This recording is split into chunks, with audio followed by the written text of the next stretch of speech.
here. And on behalf of Linfield University, I want to welcome you today.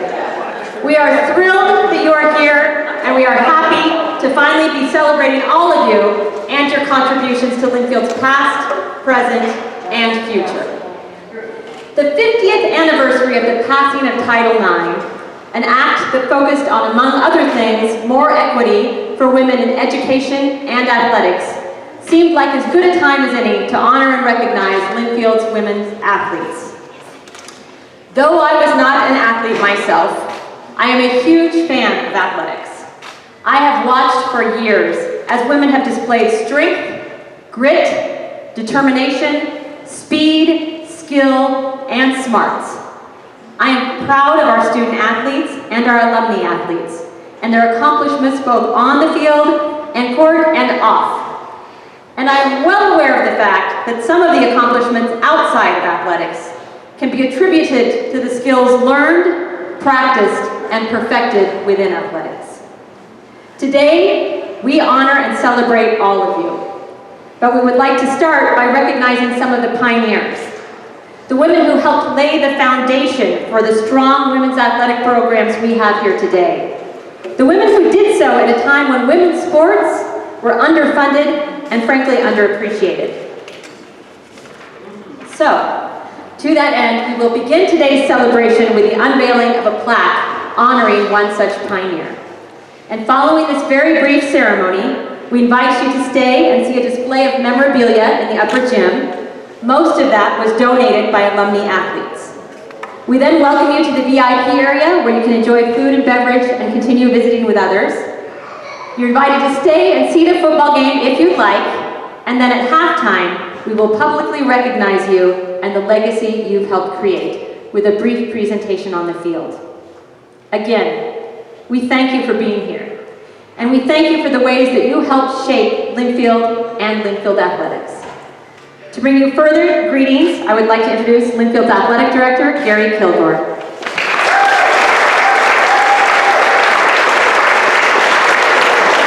Thank you. First of all, I want to tell you, don't watch that video, because you'll probably get verklempt, like I did. I can't tell you how proud I am to be up here today, to be able to welcome some of you home, and to thank you for being the pioneers that laid the foundation for the ladies that we have right now. We have 612 student athletes now at Linfield. Now, dance, cheer, mascot, marching band, they all report under athletics. I do want you to know, though, that things are changing. They're not changing as fast as any of us would like, but they are changing. And I'm sorry that we can't move some of the things along as fast as I would like to, but by jingles before I'm done, we will make sure that they move in the direction that you so richly deserve.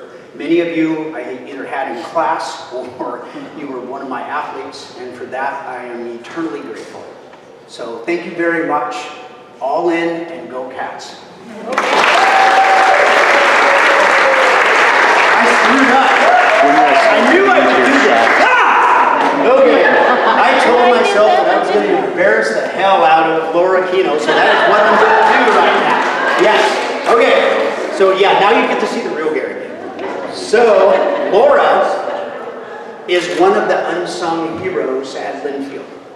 Laura, behind the scenes, was doing a whole bunch of historical research to come up with what we could do to support this particular day. And for that, all of us should be very, very grateful to her. She's going to introduce you.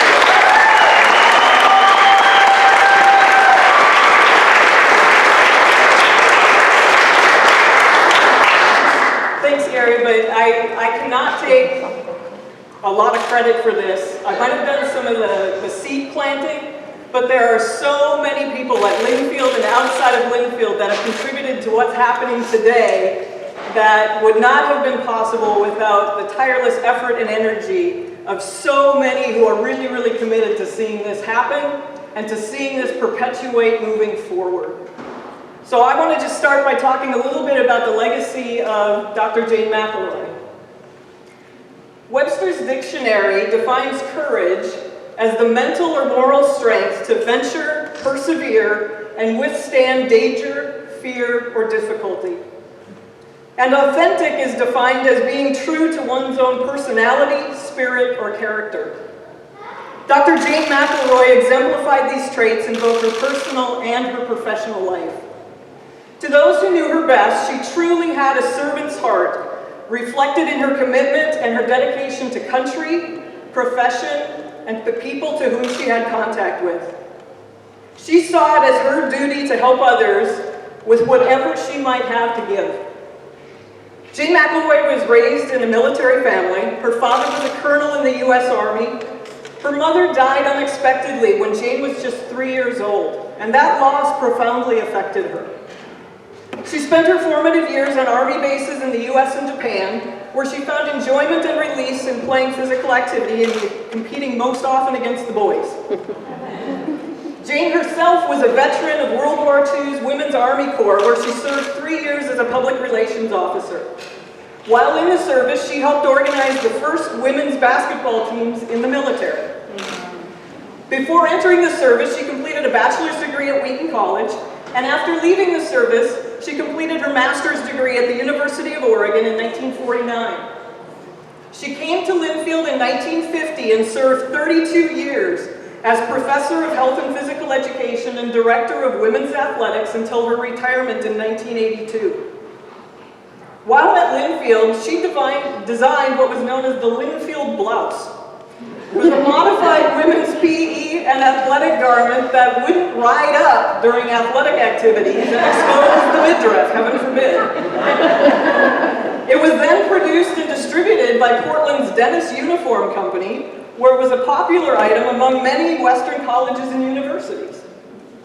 In 1961, she earned her doctorate degree from Indiana University while working full-time at Linfield.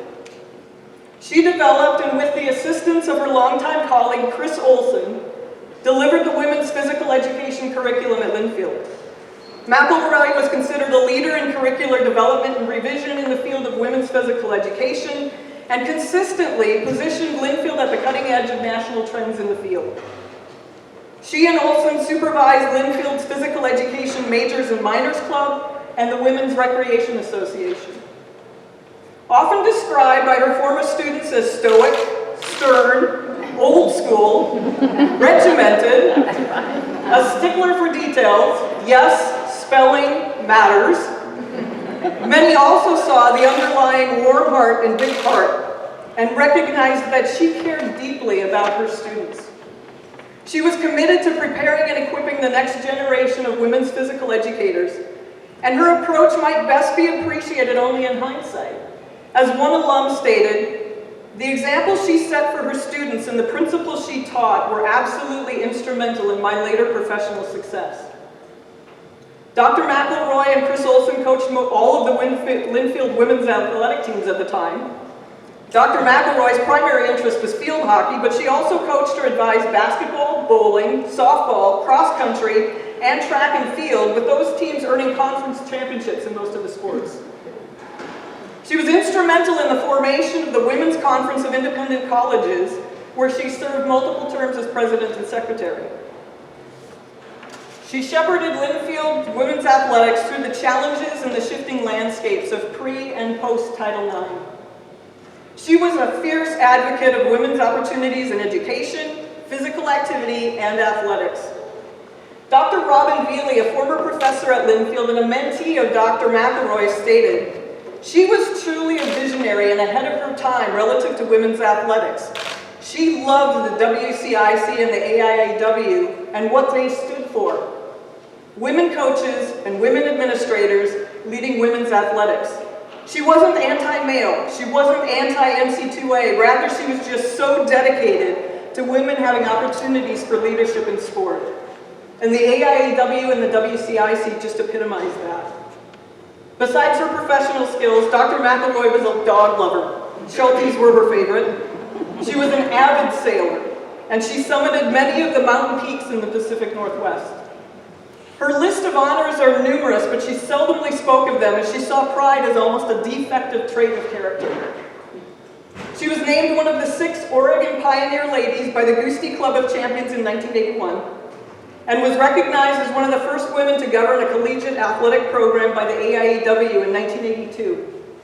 She was inducted into the Linfield Athletics Hall of Fame in 2000, and her spirit lives on in the McElroy-Lewis All-Sport Trophy for the Northwest Conference, which continues to bear her name. At this point, I'd like to introduce Lynn Jensen, who was a caretaker for Jane McElroy during the latest years of her life and has some comments about Jane.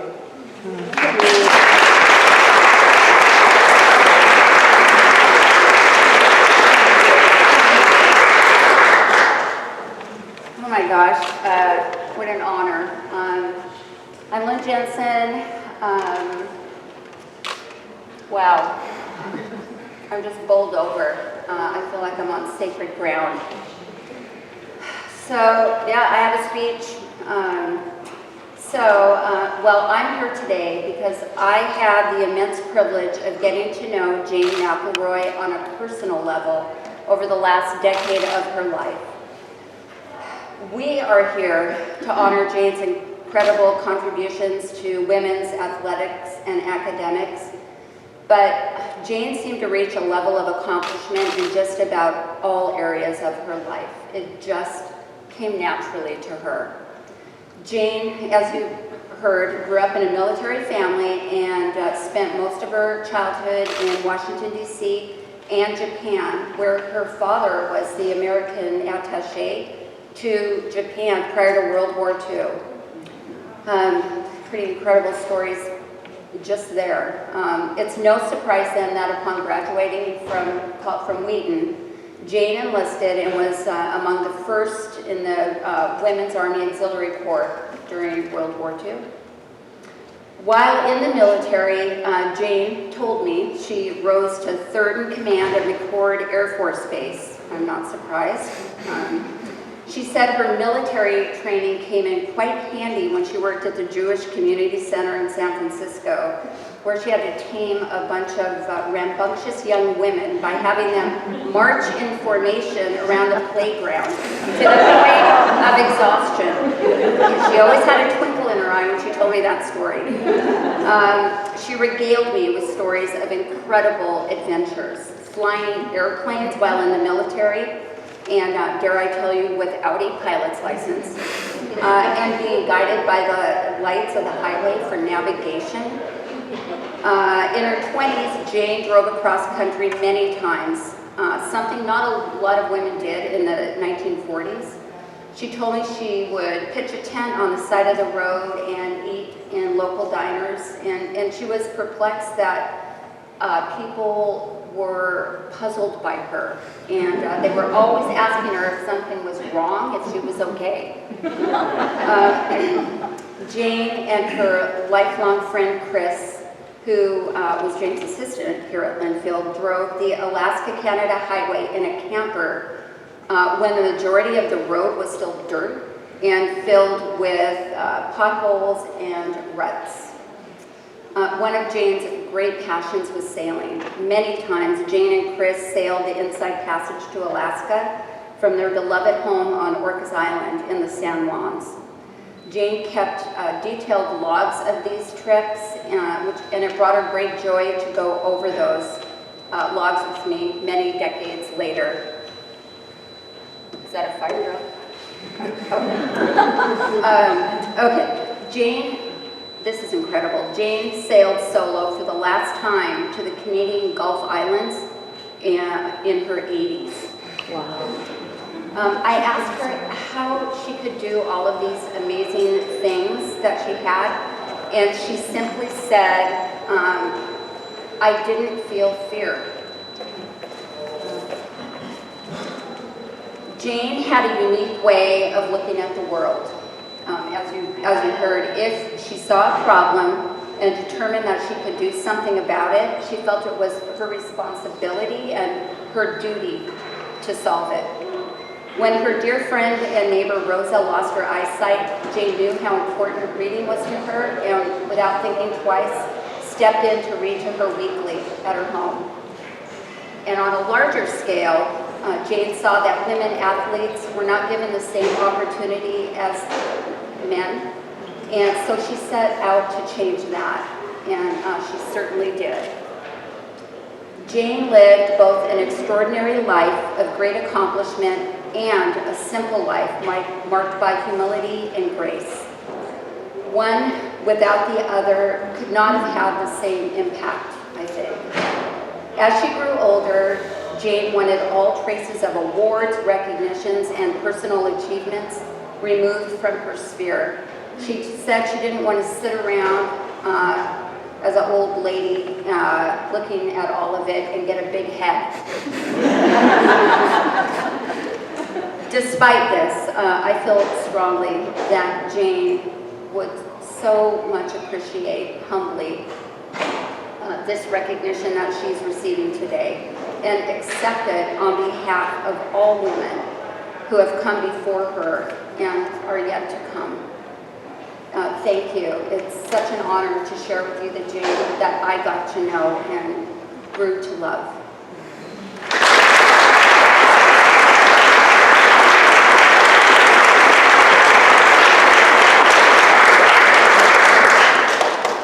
We're getting close to the unveiling. Dr. Robin Bealey, who I mentioned was a former professor here and worked under Dr. McElroy, may have summed it up best when she said of Dr. McElroy, she really believed in physical activity and sport for women. She fought for and was a pioneer in terms of her own physical activity. She saw the benefits that she gained from it, and then wanted to take the reins and make sure that she could enable women to do even more than she was ever given the opportunity to do. It was central to her in terms of importance and what she really dedicated her life to, moving women's athletics forward. The plaque we are about to unveil is a commissioned piece created by Sutton Betty at the request of the Women's Athletic Celebration Planning Committee and funded by the Top Cat Club. The plaque's inscription was written by Eric Howald, and we are deeply indebted to his words and the way he crafted them. His words were chosen with specific purpose to capture the full essence of Dr. McElroy's life and years of service at Linfield.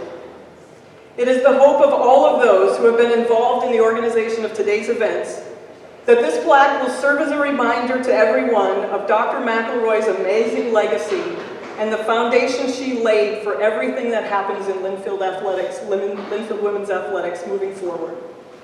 The plaque's inscription will read, Dr. Jane S. McElroy, Professor of Health and Physical Education, Director of Women's Athletics from 1950 to 1982. Dr. Jane McElroy was a pioneer in every respect. From the moment she joined Linfield University in 1950, she was a persistent advocate for women's opportunities in academics and athletics. For 32 years, she served as professor, director of women's athletics, coach, and mentor, and laid a foundation of courageous and authentic leadership that continues to this day. Her name and spirit live on in the McElroy Lewis Sports Award, given yearly to the most competitive institution in the Northwest Conference. McElroy was a World War II veteran, sailor, and climber of mountains, personal, professional, and topographical. With that, I'm asking for the assistance of Jane Samuels and Marianne Mills, class of 1972, who are also part of the subcommittee that worked on the plaque. And let's see what it is.